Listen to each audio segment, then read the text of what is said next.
বন্ধুরা আসসালামু আলাইকুম, welcome back to my channel. আজকে আমি আপনাদের মাঝে মজাদার একটি বরফির রেসিপি নিয়ে হাজির হয়ে গেলাম। ফুড কালার ছাড়াই আপনাদের মাঝে কালারিং একটা বরফির রেসিপি শেয়ার করব। যে যেখান থেকে আমার রেসিপিটা দেখছেন, রেসিপিটা দেখার আমন্ত্রণ জানাচ্ছি।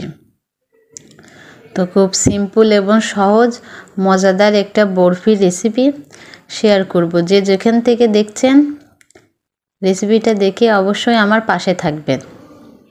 তো কথা না বাড়িয়ে মূল রেসিপিতে চলে যাই। দেখুন, আমি একটা বিটরুট নিয়েছি। এটা অনেক কালারিং একটা সবজি। এটা আমি এখন পিলার দিয়ে সুন্দর করে ছিলে নেব। দেখুন কত সুন্দর কালার, একদম কালারটা টকটক করছে, হাতের সাথেও লেগে যাচ্ছে। আজকে আমি কোনো অন্য রকম কালার ইউজ করব না, আমি এইটা দিয়েই কালারিং বরফি আমি তৈরি করব। তো আমি এটা ছোট ছোট পিস করে কেটে নেব। দেখুন কেটে নিয়েছি, এখন আমি ব্লেন্ডার করে নিব। ব্লেন্ডার করে নিয়েছি, এটা আমি এখন সেকে নেব। দেখুন সেকে নিয়েছি, সেকে আমার এতখানি রসটা হয়েছে। আমি একটু পানি দিয়ে ব্লেন্ডার করে নিয়েছি। এবার আমি প্যানে বসাই দিয়েছি। প্যানে আমি একটু বাটার দিয়ে দিয়েছি। বাটার দিয়ে আমি সুন্দর করে সুজিটা ভেজে নেব। আমি 1 কাপ পরিমাণ সুজি নিয়েছি। সুজিটা আমি সুন্দর করে শুকনো শুকনো করে ভেজে নিব।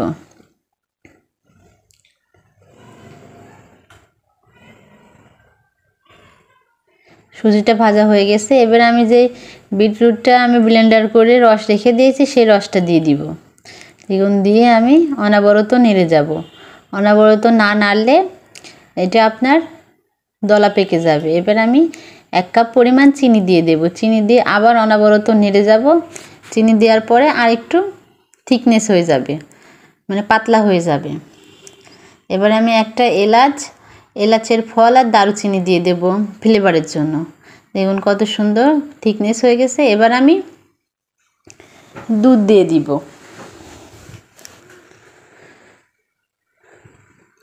দুধ দিয়েও অনবরত নেড়ে চেড়ে যেতে হবে। আমি 2 কাপ পরিমাণ দুধ দিয়ে দিয়েছি। দিয়ে এটা অনবরত নেড়ে যেতে হবে, নাই দলা পেকে যাবে ভেতরে। দেখুন আমি চুলার আঁচটা এই পর্যায়ে আমি একদম লো হিটে রেখে আমি অনবরত নেড়ে নেড়ে আমি রান্না করছি সুজিটা। দেখুন ধীরে ধীরে সুজিটা কত সুন্দর শুকনা শুকনা হয়ে যাচ্ছে। আর কালারটা দেখুন মাশাআল্লাহ অনেক সুন্দর। আমি আজকে কোনো অন্য কালার ইউজ করি নাই। আমি একটি সবজি দিয়ে সুন্দর একটা কালার তৈরি করে নিয়েছি স্বাস্থ্যকরভাবে। আমি যে এলাচের ফলগুলো দিয়েছিলাম সেগুলো আমি উঠায় নিয়েছি। দেখুন আমার বরফি বানানোর জন্য সুজির ডোটা একদম পারফেক্ট হয়ে গেছে, চামচের সাহায্যে উপরে উঠে আসছে। দেখুন শুকনো শুকনোভাবে হয়ে গেছে। এবার আমি নামাই নিব। দেখুন আমি এই পাত্রে একটু আমি তেল লাগাই রাখছি। এবার আমি মিশ্রণটা আমি সুন্দর করে প্লেটের উপরে দিয়ে চামচের সাহায্যে সুন্দর করে আমি সেট করে নেব। সেট করে নিয়েছি। এবার আমি এভাবে কিছুক্ষণ এভাবে রেখে দেব ঠান্ডা হওয়ার জন্য। দেখুন সুন্দরভাবে ঠান্ডা হয়ে গেছে। এবার আমি ধারালো ছুরি দিয়ে পিস পিস করে কেটে নেব। আপনারা চাইলে কুকি কাটার দিয়েও কেটে নিতে পারবেন সুন্দর সুন্দর। আমি ছুরি দিয়ে 4 কোনাচি করে কেটে নেব। যে কোনো শেপেই আপনারা তৈরি করে নিতে পারেন।